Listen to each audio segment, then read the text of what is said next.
You're a trickster, deliciously fixing a dark queen in disguise. Can you lie to me? 3, 2, 1, start. All clear. Volley racing, digging the valve down, getting the kite They out. hold off the attack from Canfield, coming in Look fast. at the acceleration. Man, Williams bow down in to the jibe. Canfield down the jibe inside. Whoa, that is a full wheelie. Here's one going over. Great corner. Francisco brings the bow down. Here comes Mattias Rahm, and it is a photo finish. Wow. Hello and welcome to Fremantle, Western Australia, the inaugural venue for the New Look World Match Racing Tour 2016. A new venue for the World Match Racing Tour, Fremantle is no stranger to world-class sail racing, having played host to a broad range of sailing events, including the 1987 America's Cup. It's the perfect arena to introduce the M32 onto the international match racing circuit. Known locally as the Fremantle Doctor, the afternoon sea breeze was sure to deliver conditions that would test the sailors and their boats to their limits, as well as providing a thrilling spectator experience for all those watching from the shore. This year sees a new format for the World Match Racing Tour, as 20 teams made up of some of the world's greatest match racing sailors will begin by going head-to-head in a fleet racing round of qualifying. 16 teams emerge from qualifying and go into a match racing knockout competition until just one team is left, making them the winner of the World Match Racing Tour Fremantle and putting them one step closer to taking sailing's biggest ever cash prize, a phenomenal $1 million. Along with some familiar faces and a roundup of Western Australia's most skilled and accomplished sailors are the new tour card holders for the 2016 season. This year's tour card holders see the familiar faces of Yann Williams of GAC Pindar, Taylor Canfield's US1, Phil Robertson of Walker Racing, and Eric Monnin of Team Sailbox being joined by Sally Barkow's Team Magenta 32, Nicolai Sehested's Trefor Match Racing, Mattias Rahm, Yann Guichard of Spindrift Racing, and local favourite Keith Swinton of Black Swan Racing. For these skippers and their teams, being victorious in Western Australia is about more than winning the event and taking home the trophy. It's also an important stepping stone to the season's high-stakes final in Marstrand, Sweden. $1 million prize money for first place is a bit of a game changer, and it's definitely going to add a lot more pressure on some people. I like to think that, we're not really thinking about the prize money. It's definitely about just kind of ramping up towards that last event of the season and using every day on the water as best we can to get better as a team.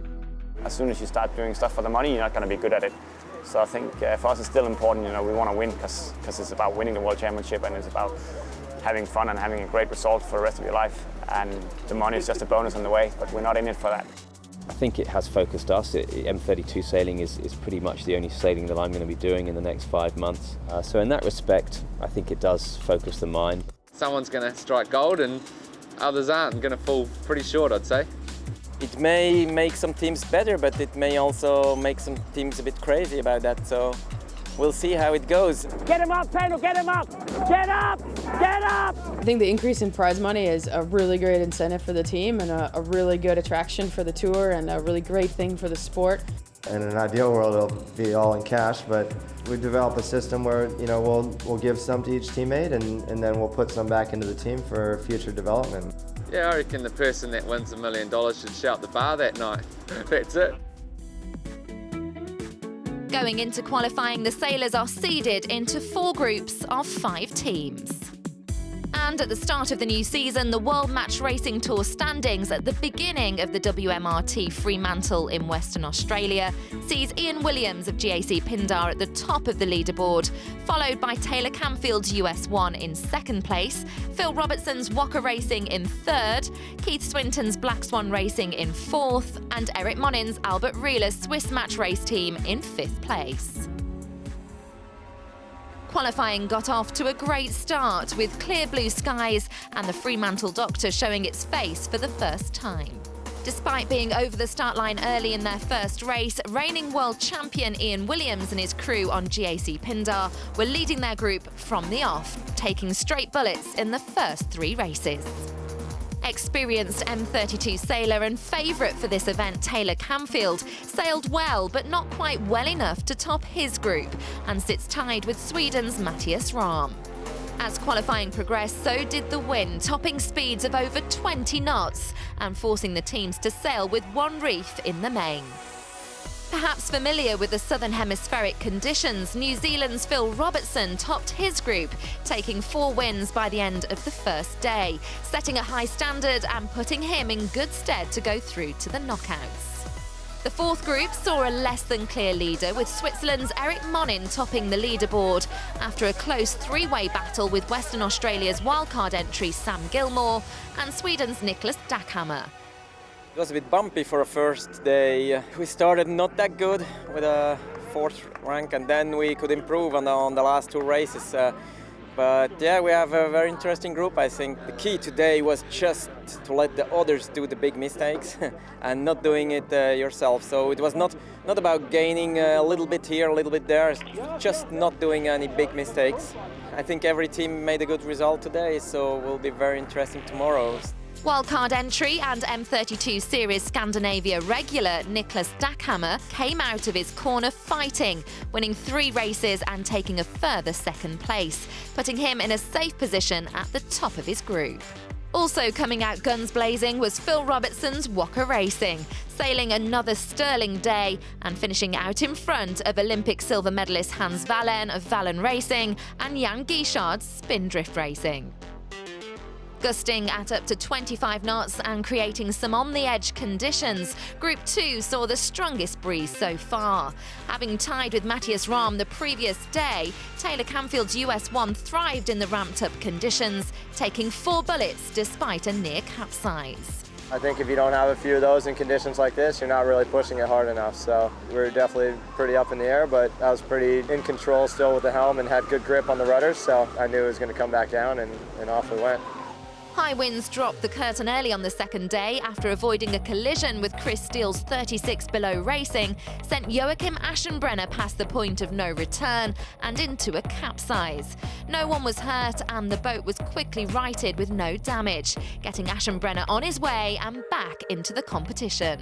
I saw 2 options. One was to try and get behind him, the other one to go inside, and I realized if I go behind now, then I might crash into his side, so I realized it's better making a dive here. But he kept pushing us up, and we had the kite completely unfurled, so I knew that when we got up to that angle, there was only one way, and that was down.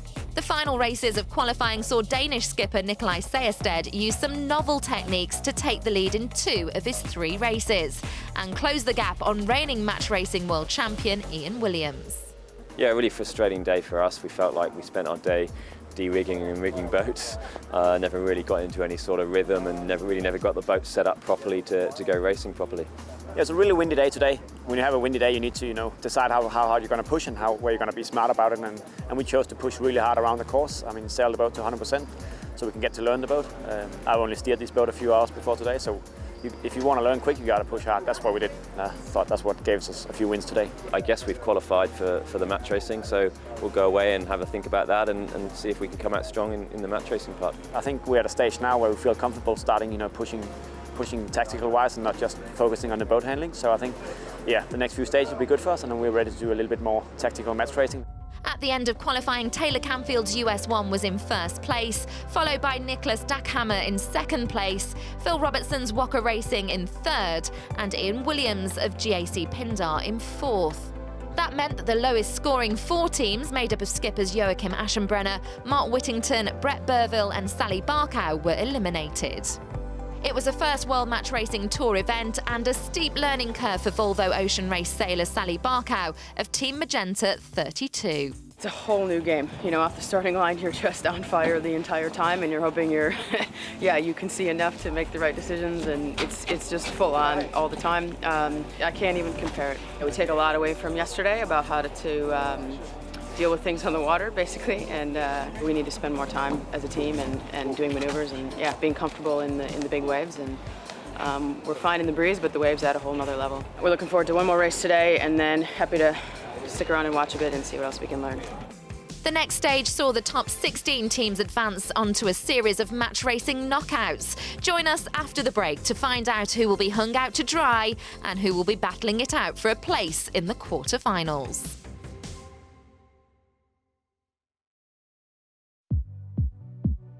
As the match racing got underway, the Super 16 knockout saw the young guns taking control, shaking up the traditional order and leading the more experienced sailors around the course. First to step up and out was Neptune Racing's Sam Gilmore. The son of legendary match racing sailor Peter Gilmore took on current match racing legend Ian Williams of GAC Pindar, upsetting the status quo and beating Williams in their first match. Despite an early lead, a tactical error from Gilmore handed the race back to GAC Pindar, giving Williams the edge he needed to take 3 bullets, knocking out the young Gilmore and securing his place in the quarterfinals. Also stepping up the pace was Chris Steele of 36 Below Racing, taking a win off Canfield before being dispatched in a 3-1 loss. Australia's Evan Walker took 2 matches off Mattias Rahm before the Swede managed to beat the younger team in their deciding match, securing his place in the next round. Also taking a surprise lead was Royal Perth Yacht Club's Steve Thomas, who smashed and grabbed their first match off Nicolai Sehested before the Danish skipper bounced back with 3 straight wins, ending his competition and sending Thomas home. The first quarterfinals pairing to battle it out was Mattias Rahm and Ian Williams of GAC Pindar. We joined them in the pre-start of their first match as they go head-to-head in a first to 3 points push. Down he comes, Williams, all the way down, pointing there's the pin.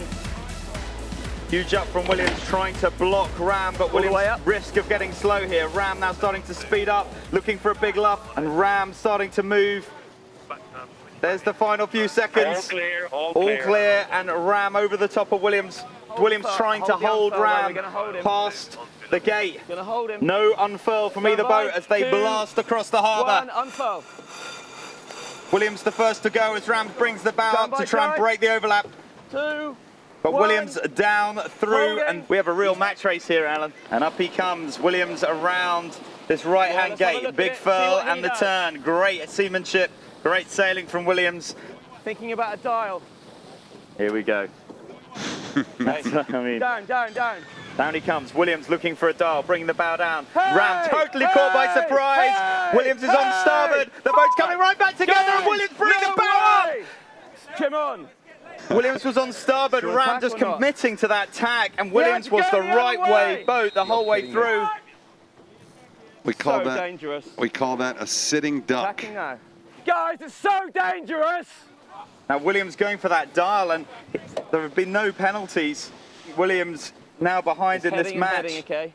Stand by, deploy, 2, 1, go, I think this right side that Williams is going to get on might have a bit more pressure right now. Rahm in a hole. Straight into a jibe, okay? Rahm should be in front, but Williams is doing a nice job of keeping it close. Rahm first to round. Williams needs to keep this tight. Guys, it's all now coming back together, and Mattias Rahm picking up a huge puff. I thought it was the advantage Williams, but it's pretty close now. Williams coming in from the right. He's on starboard. He's bow in front of Mattias Rahm, who takes a big knock now. 2, 1, tacking. Now Williams doing 2 tacks. Interesting. Williams defending the right-hand side. Doesn't want to let Mattias Rahm get to the right. Risky move.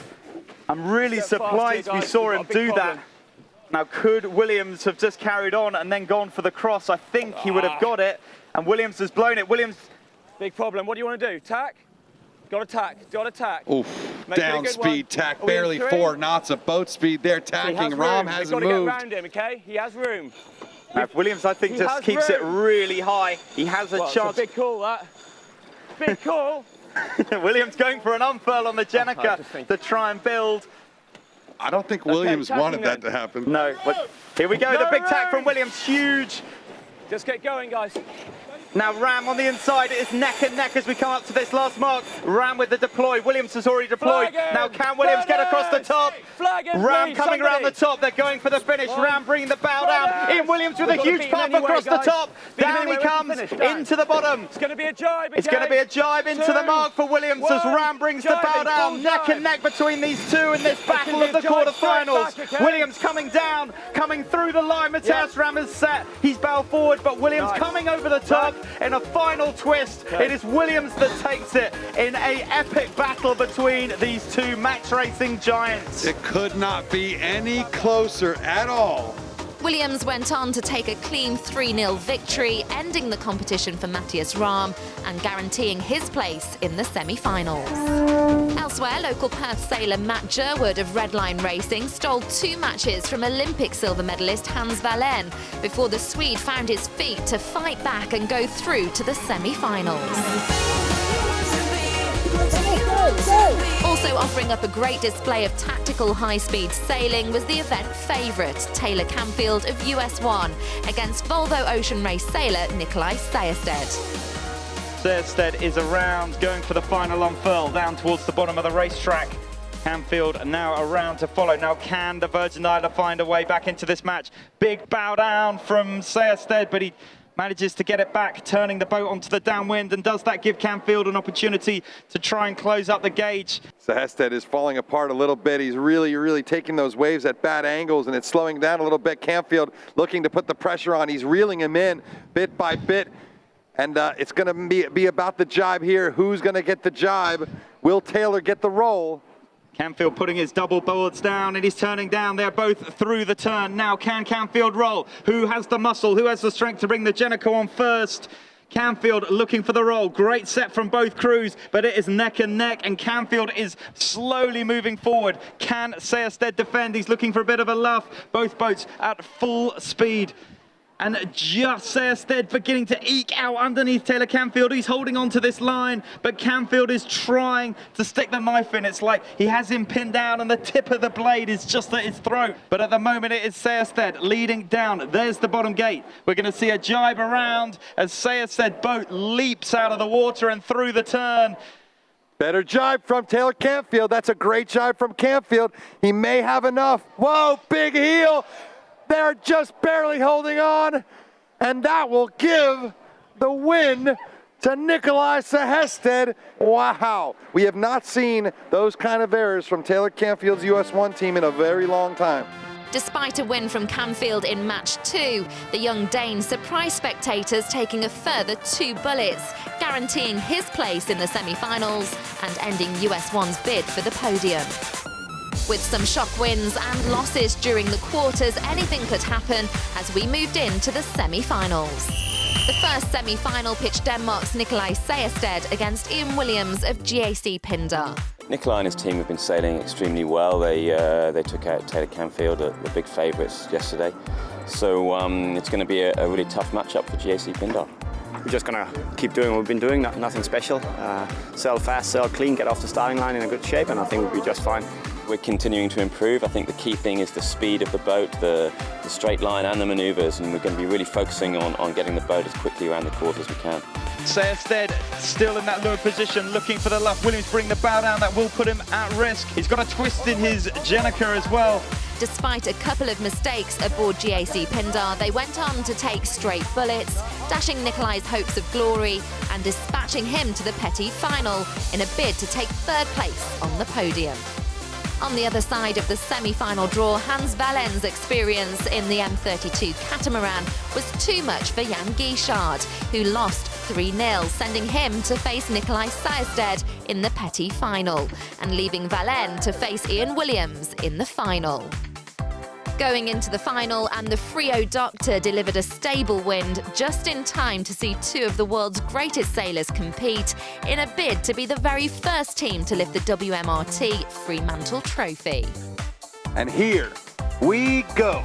Williams sailing towards the line of Wallén, who brings the bow down, looking for a hook. Williams is The leeward boat has the right. Valium already diving in, trying to get onto the tail of Williams. Williams with the lead still, sailing low. Hans Valium coming in, and he's turning up, and Williams turning up as well, trying to trap Valium above him. Valium is committed to the roll now. Can he get over the top of Williams? Final 8 seconds to go. Hans Valium is sailing faster, back towards the line. 2 seconds. And Hans Valium has rolled over the top of Williams. What a great start for Hans Valium and his team. Coming down the run, Valium looking to try and work some depth. We can hear the voice of Williams there in the background, talking about the ley line into the bottom gate. Not a very long leg down towards the ley line. And Williams turning down and through, first to turn through the jibe. Valium now through as well. It's down at the bottom gate. Ian Williams just sneaking in and picking that jibe angle. We saw Williams with that turn. He led the jibe and he has turned that into a lead. Williams is on starboard. Boats coming back together. Now Hans Valium will have to go for attack. I'm going to make it. Oh, wow. Here we go, head to head. Hans Valium.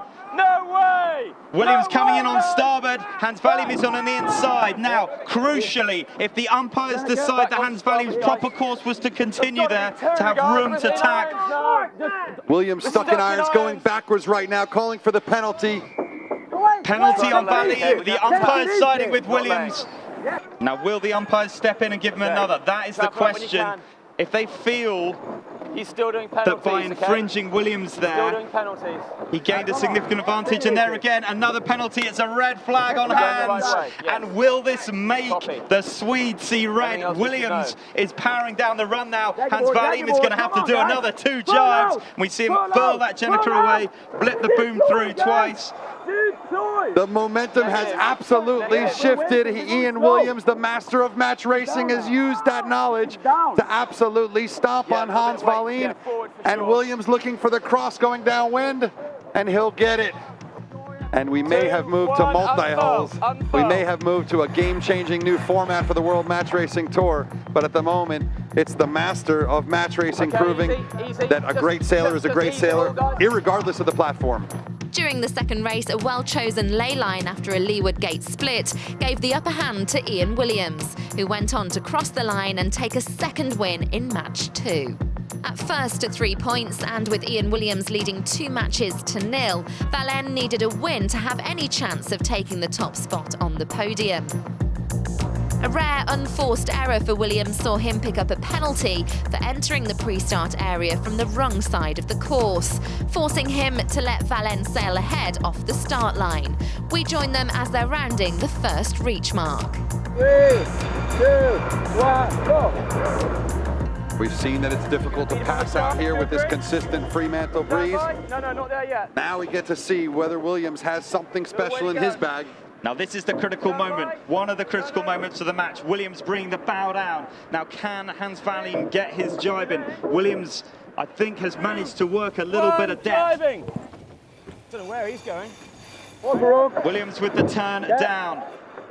Valium now with the jibe. Now can Williams roll Valium in to the bottom gate? It looks to me like Williams is a little bit forward, but can he get down to the mark? Yes, he can. Williams bringing the bow down, blocking Hans Valium from the jibe and picking the ley line, picking the time to strike. Williams round in front of Hans Valium. Excellent sailing from the Brit. He dug to leeward, he blocked out Valium, he allowed himself to make the jibe first, and he called it perfectly into the bottom mark. 2, 1.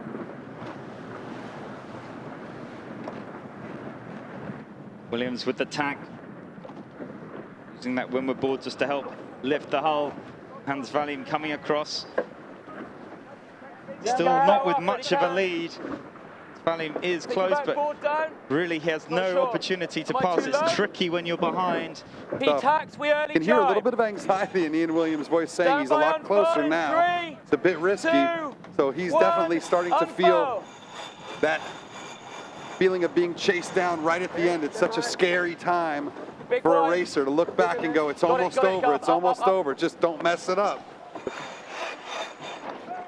Jibing to starboard, Ian Williams. Big carve, very smooth turn there. Down the run we come, Williams there. on the block. He's got one hand on the trophy. We can see the gate coming up. Williams has just got to hold it together. And as we change into M32s, as the sport of match racing following the America's Cup goes multi-hull, we have a new World Series. We have this new first stage in golden Fremantle. But we have the same champion, Williams, flying the hull, wow, screeching in across the finish line, flying a hull. It's a fly and a wave of glory to the crowd. Williams comes through the line with his team, GAC Pindar. He has won. What a moment for the GAC Pindar team. Little understated, well done, mate. Look at him. Well done, focus. Thank you very much, guys. Good job. Oh man, we're quite British, aren't we? Very stiff upper lip, eh? Nicely done, old boys. After a successful 2-1 victory for Yann Guichard in the Petit final, he took third place on the podium, joining runner-up Hans Verlaine in second place and the WMRT Fremantle winner Ian Williams of GAC Pindar. At the close of the first event and after an incredible week of world-class match racing, Ian Williams retains his place at the top of the overall leaderboard on 35 points, with Hans Verlaine in second place on 32 points and Yann Guichard in third place on 28 points. With 4 events remaining in the World Match Racing Tour's 2016 season, everything is still to play for on the road to Marstrand. Next stop, Long Beach, California, for the long-standing and world-famous Congressional Cup.